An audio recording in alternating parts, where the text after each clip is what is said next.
16 सोमवार व्रत कथा। एक बार श्री महादेव जी पार्वती जी के साथ भ्रमण करते हुए मृत्यु लोक में अमरावती नगर में आए। वहां के राजा ने एक शिव जी का मंदिर बनवाया था। शंकर जी पार्वती जी के साथ वहीं ठहर गए। एक दिन पार्वती जी शिव जी से बोली, नाथ आइए आज चौसर खेलें। खेल प्रारंभ हुआ। उसी समय पुजारी पूजा करने को आए।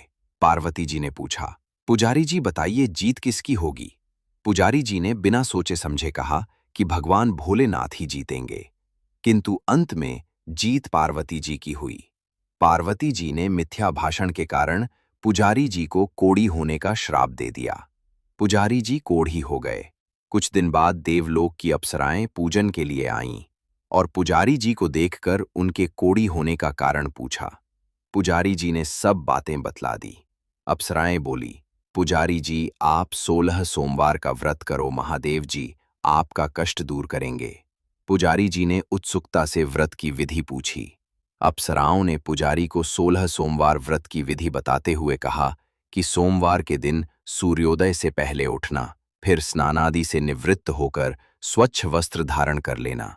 इसके उपरांत आधा सेर गेहूं के आटे का चूरमा बनाकर उसके 3 भाग कर लेना। फिर भगवान शिव की प्रतिमा के समक्ष घी का दीपक जलाकर गुड़, नैवेद्य, फूल, बेलपत्र, चंदन, अक्षत, जनेऊ का जोड़ा लेकर विधि विधान प्रदोष काल में भगवान शिव की पूजा करना।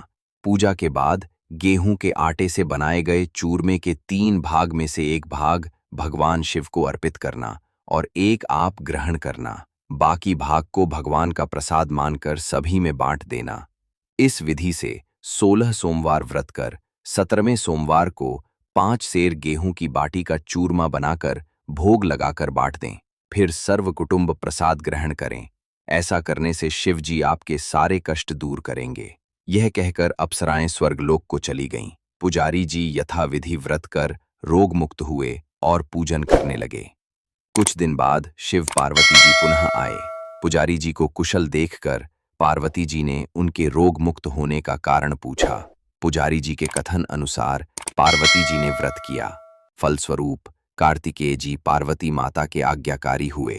कार्तिकेय जी ने भी माता पार्वती से पूछा कि क्या कारण है जिससे मेरा मन आपके चरणों में लगा। पार्वती जी ने वही व्रत बतलाया। कार्तिकेय जी ने भी व्रत किया। फलस्वरूप उनका बिछड़ा हुआ मित्र मिला। उसने भी कारण पूछा और बताने पर विवाह की इच्छा से यथाविधि व्रत किया। वह विदेश गया। वहां राजा की कन्या का स्वयंवर हो रहा था। राजा का प्रण था कि हथिनी जिसको माला पहनाएगी उसी के साथ पुत्री का विवाह होगा। वह ब्राह्मण भी स्वयंवर को देखने की इच्छा से एक और जा बैठा। हथिनी ने माला इसी ब्राह्मण कुमार को पहना दी। धूमधाम से विवाह हुआ। तत्पश्चात दोनों सुख से रहने लगे। एक दिन राजकन्या ने पूछा कि आपने कौन सा पुण्य किया जिससे राजकुमारों को छोड़ हथिनी ने आपको चुना। ब्राह्मण ने 16 सोमवार का व्रत सह विधि बताया। राजकन्या ने पुत्र प्राप्ति के लिए व्रत किया और सर्वगुण संपन्न पुत्र प्राप्त किया। बड़े होने पर पुत्र ने पूछा, माता जी किस पुण्य से आपको मेरी प्राप्ति हुई। राजकन्या ने सब विधि 16 सोमवार का व्रत बताया। पुत्र राज्य की कामना से व्रत करने लगा। उसी समय दूसरे राज्य के राजा के दूतों ने आकर उसे अपनी राजकुमारी के लिए चुना। आनंद से विवाह संपन्न हुआ। राजा के दिवंगत होने पर ब्राह्मण कुमार को राजगद्दी मिली। वह इस व्रत को करता रहा। एक दिन अपनी पत्नी को पूजा सामग्री शिवालय में ले जाने को कहा, परंतु उसने दासियों द्वारा भिजवा दी। जब राजा ने पूजन समाप्त किया तो आकाशवाणी हुई, इस पत्नी को निकाल दे, नहीं तो तेरा सत्यानाश कर देगी। प्रभु की आज्ञा मान उसने रानी को निकाल दिया।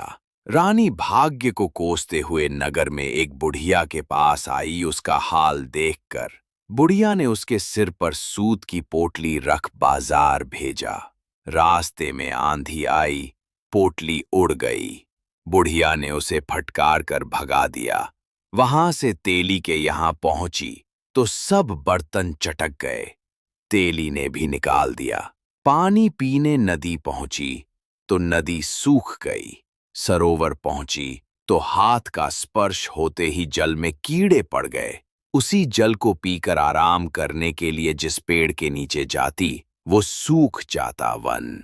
और सरोवर की ये दशा देखकर ग्वाल उसे मंदिर के गोसाई के पास लेकर गए। उसे देखकर गोसाई जी समझ गए कि ये कुलीन अबला विपत्ति की मारी हुई है। धैर्य बंधाते हुए बोले, बेटी, तू मेरे यहाँ रह किसी बात की चिंता मत कर। रानी आश्रम में रहने लगी, परंतु जिस वस्तु पर इसका हाथ लगे उसी में कीड़े पड़ जाए दुखी हो। गुसाई जी ने पूछा, बेटी, किस देव के अपराध से तेरी यह दशा हुई? पुजारी की बात सुनकर रानी ने सारी घटना बता दी।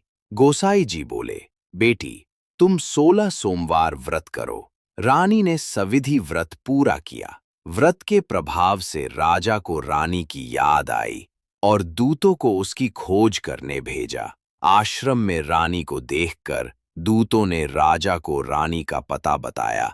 राजा ने जाकर गोसाई जी से कहा, महाराज, ये मेरी पत्नी है। शिव जी के रुष्ट होने से मैंने इसका परित्याग किया था। शिव जी की कृपा से मैं इसे लेने आया हूँ। कृपया इसे जाने की आज्ञा दे। गोसाई जी ने आज्ञा दे दी।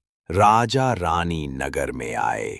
नगर वासियों ने नगर सजाया, बाजे बजने लगे, मंगलाचार हुआ। तत्पश्चात शिव जी की कृपा से प्रतिवर्ष 16 सोमवार का व्रत कर वो रानी के साथ सुखपूर्वक रहने लगे।